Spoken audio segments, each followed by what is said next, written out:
Number 2, when evil persists, wait, God will soon arise to execute judgment. When evil persists, wait. When evil persists, wait. God will soon arise to do what? To execute judgment. The persistence of evil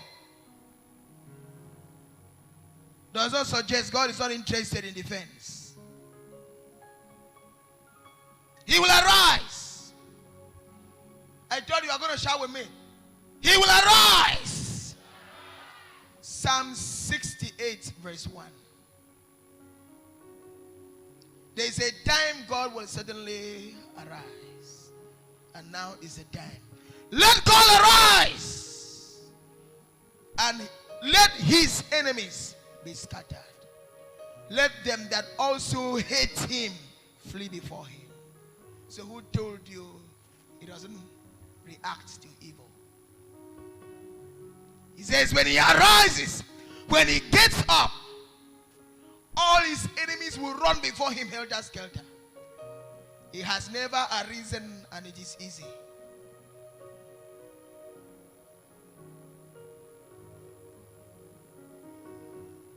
The time comes he no longer watches.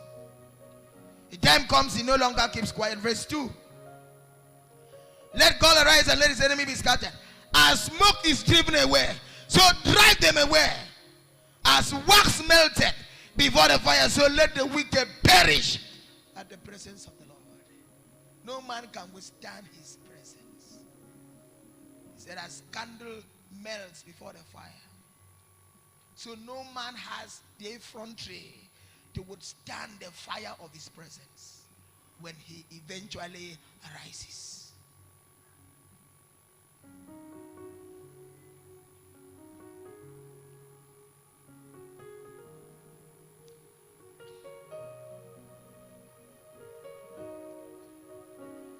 Let the wicked perish at his presence.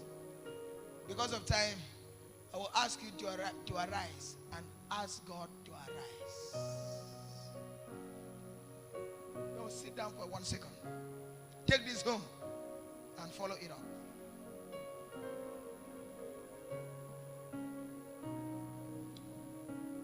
Understand that God executes judgment using men. The judgment of God does not fall like rain. It's executed using men. He can use, he said, he called Nebuchadnezzar his servant. I think in Isaiah 25 or so. How can Nebuchadnezzar be the servant of God? It was available to you be used to punish the erring Israel. So whoever goes for his assignment is his servant. Nebuchadnezzar was available to be used to warn his erring children, Israel. So God labeled him what? His servant.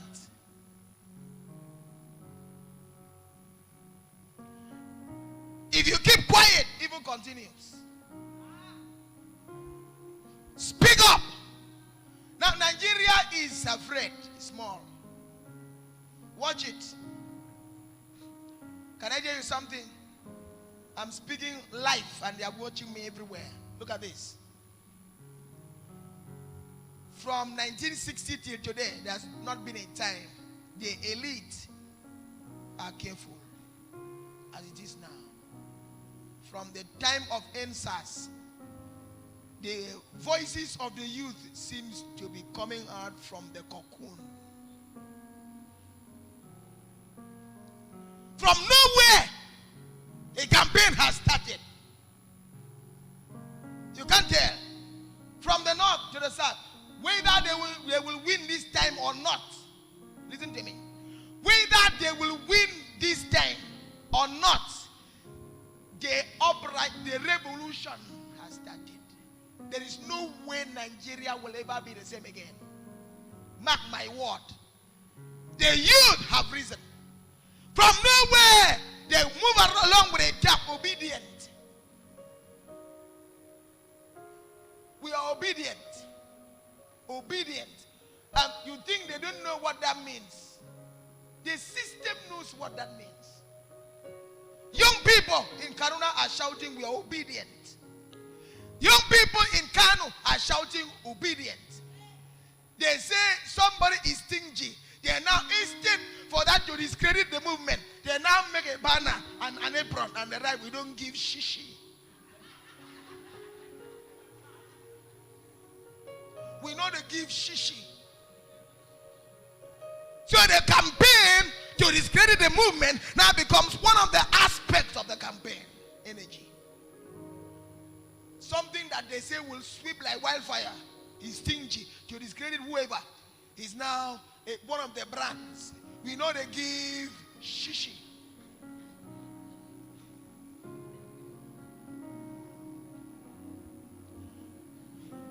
Pay attention to me. Whether I'm campaigning for anybody or not, that's not your interest. But what I'm saying is that the voice is coming out from the dark. Something is coming out. Whether they win the race now, the battle now or not, it is impossible for that voice that is beginning to echo out to be silenced. Write it down.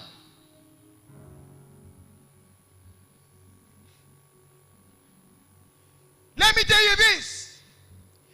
If they try to use force, right, this thing I'm talking, I'm shouting, they are hearing me. I'm not for any party. I have nothing to do with anybody. But I'm telling you, because my spirit is alive.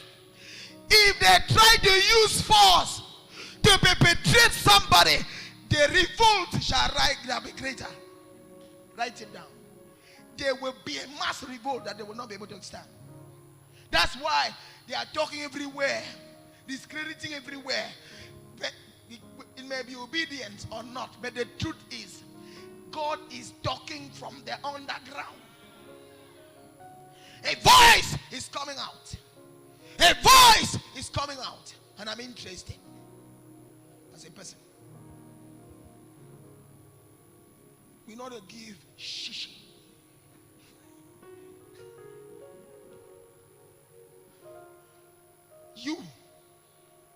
You don't take shishi. Don't exchange your PVC for shishi. Let nobody stand anywhere and influence you with shishi. Whether the campaign succeeds or not, but we don't go, write it down, print it out, and paste it. Nigeria will never ever be the same again. The voice is coming out from the dark. And if you try to suppress it, it will become louder. If you try to silence it, it will become louder. If you want to use force against it, it will become louder. So the best thing to do is to keep quiet and allow the voice to increase, because the baton is about to be passed. You can't toy with over 200 million people calling on God. This is not about religion. They are very good, very, very, very, very good Muslims. Honest people. Godly people. Listen to me. There are so many of them that are more honest than Christians. Good to do business with. In every folk, you have the good and the bad. It's not about religion. Then many of them know what they feel. They know what they go through. Hunger does not know religion. Poverty does not know religion. Hello? Whether you belong to the traditional religion, the Christianity, or hunger, when it comes, it doesn't listen to negotiation. It wires you, and you know what that means. The highest stakeholders in Nigeria come from there. But poverty has its headquarters up north. And you think the boys are not aware. The masses are not aware. They know that these people, is beginning to get done on them, that these people are using us. He cut across everywhere. From the south everywhere. And I'm saying this, hear me. Some of us, where have we taken a dime from government? Never. At no time. They knew it.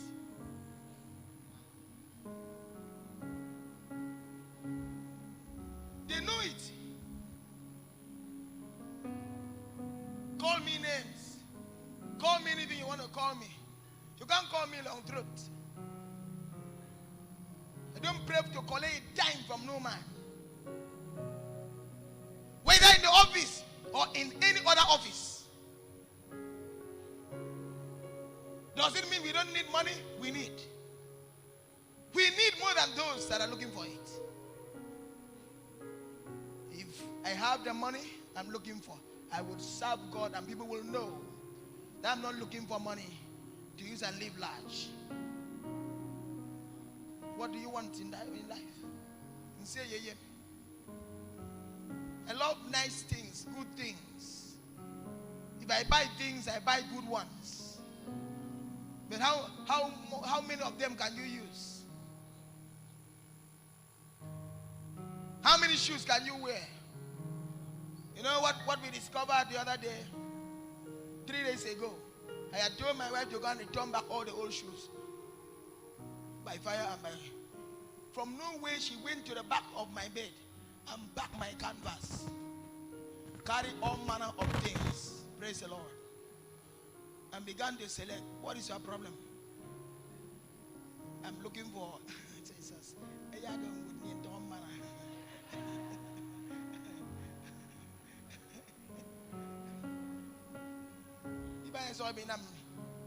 It's what them born.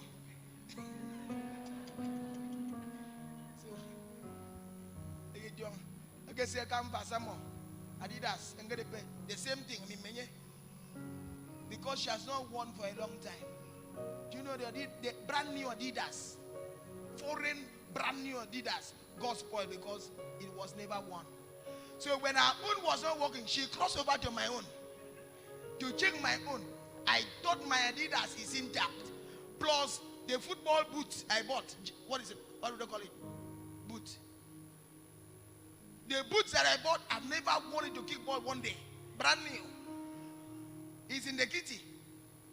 Do you know that I have a full kit of golf? Everything about golf that goes for $1 million, 2 million naira. I have a full kit. I discovered that even the ball are melted. Whatever you don't use gets spoiled. I was shocked. All those hooks in my boots are all melted. They fell off as she touched them. But they will still be working if I was using them.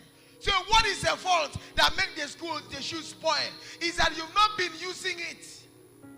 Then you discover when Solomon said, everything about life is what? Vanity upon vanity. There are seats I had in my other house. That was 4 parlors. I came to this one, 2 parlors. So the seat, do you know, I carry some, put in my study. The ones that I put in my study have not been sitting often. The chairs are completely gone. Part of that seat are in my room. Because I keep sitting on it, they are still very sound, new. So what are you dying for? Anything you have, if you don't use them, are spoiled. Back motor gets you Rolls Royce. Go back for 6 months. 1 year, if you don't drive them, spoil.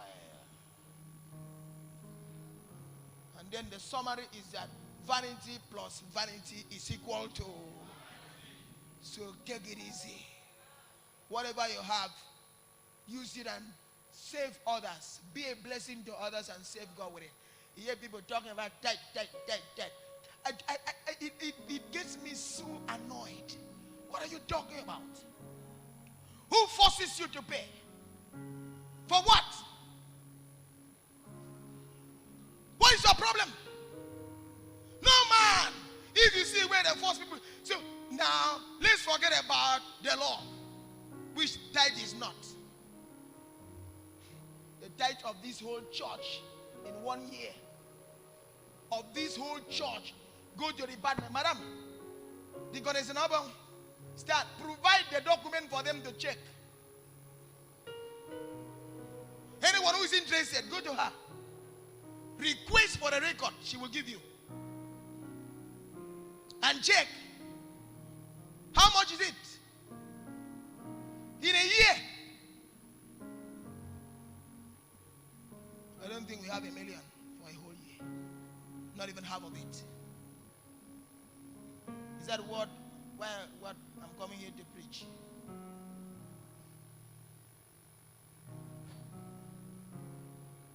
Is that what I'm coming here to preach for? Even if you make 10 million, me, a whole year.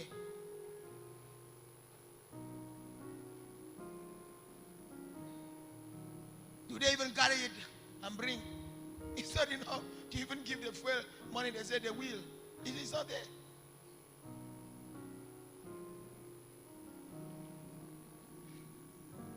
It's open. And then people begin. Now, God gives you. And then the argument is that you cannot give any portion for the service of God. Of what God gives you.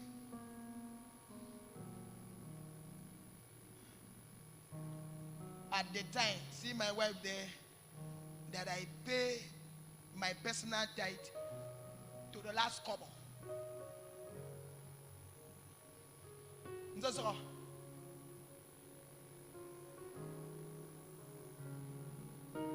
It has nothing to do with the church. That is paid at source. I don't know how much. I only see the screenshot. She pays direct. Is it not true? Direct. I don't check how much it is. I only saw this morning. That was why I responded, thank you. That was when I now scrolled to discover that it has been consistent monthly as a church. As a church.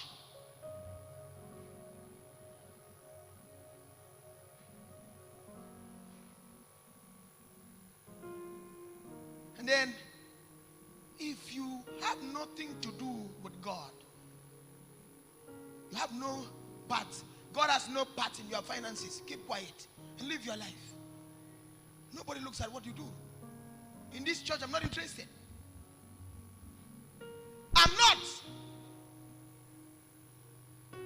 I'm not. I came to church, turned my eyes on the screen, and saw some weeks ago how they separated, how they put tithes on the screen when they gave offering. Asked them in the studio there. I called them and said, remove it. I'm still wondering why it's still there. That's not what we are here to preach for. But you know what? The only problem I have about tithing is that they monetize tithe. That's all. People see tithe to be anything that has to be money. But the truth about it is that I would not put my hands there if there is no truth there. Abraham paid tithe. The father of faith paid tithe to Melchizedek, whose name is called the King of Salem, who has neither beginning of days nor end of days. He operated, and Jesus is a priest forever after the order of Melchizedek.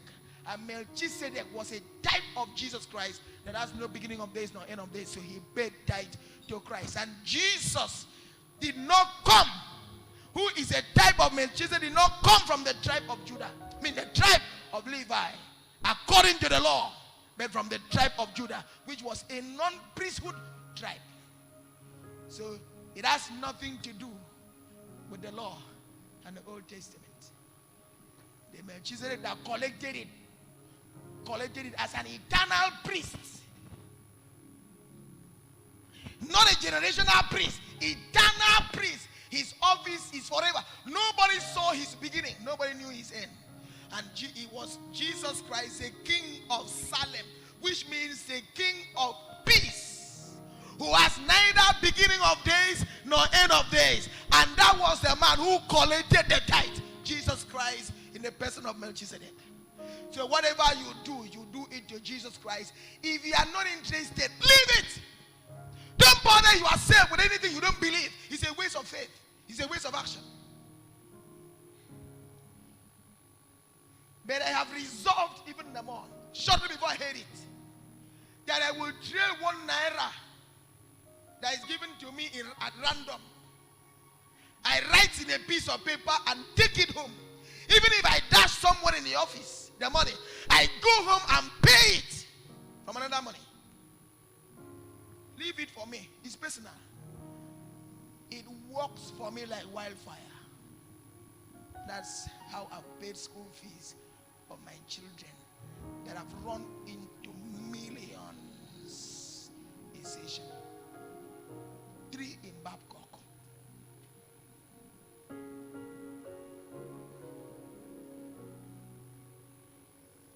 Say this on the altar. A check record of the tithe paid out in church of both CDF offering tithe of the church. It doesn't pay the school fees of one of my children in 4 months. So whatever works, you don't need anybody to tell you do it. If God has no place in your finances, forget about it. If God has no place in your finances, forget about it.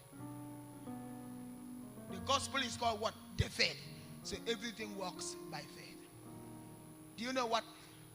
I know a man in this town who pays 20%. It's a matter of choice. The word tithe means tenth. Tenth. So when you count 10, you take 1. Tenth. So I can choose to make it 20th. Personal. The richest man in Oklahoma, United States, decided to give God 90th and took 1. He became the richest man in Oklahoma City in America with that 10%. It is not a law. It is not by force. If it speaks to me and tell me anything otherwise, I will not bother you, because already nobody is bothered here. I will take a personal decision why I should not. But for now, I have 1,000 reasons why I should do it as a person. You may not join me. Leave it. It's not a doctrine in the church here.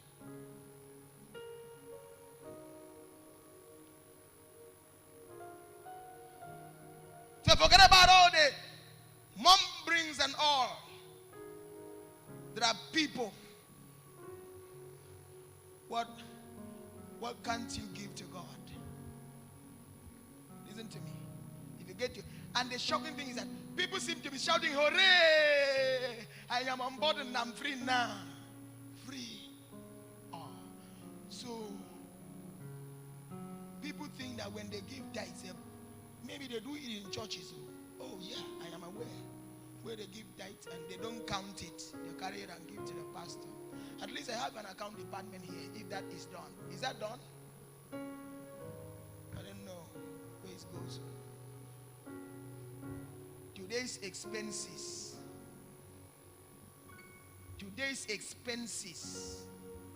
to the church was spent from any leftover tithes that was there, not in my pocket. Today's expenses, this very day's expenses.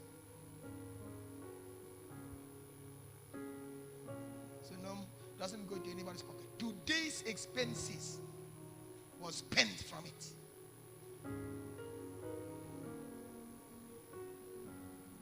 Let me close.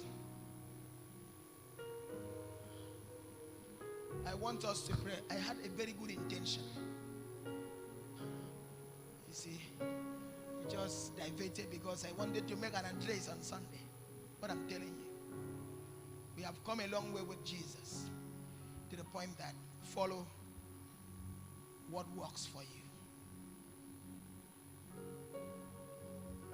The gospel of Jesus Christ is a gospel of faith. Follow what works for you. Whatever does not work for you, leave it. We are not in the law, we are in grace. So nothing should be placed on anybody as a burden. Nothing should be placed on anybody as a burden. But suddenly, God has done things that I cannot explain. Lift your hands wherever you are. Heavenly Father, I thank you for your word. I thank you for your word. Let me not stress your patience. Let me not strain your patience. Let me not walk up your patience. Oh God. Somebody pray. And now I will want you to pray again because of time. Mighty Father, we know that your nature is a nature of love. Your nature is a nature of peace. The Lord, arise and let perpetrators of evil against our nation, against my family, against our family, stand to your feet. Raise your hand. We know that you are love. We know your mercy never come to an end. We know your compassion fail not. But remember, if no action is taken against wickedness, the wicked will be emboldened to do more. Let God arise and let his enemies be scattered. Please lift your hands. I want you to raise your voice. If you understood the message, forget about this last part I just threw in.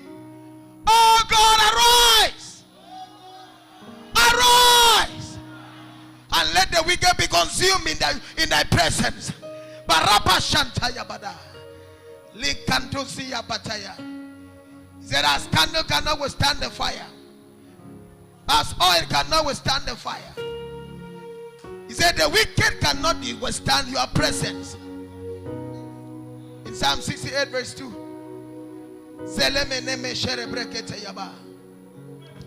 Let God arise. Lift your hands. Raise your voices, please, brothers and sisters.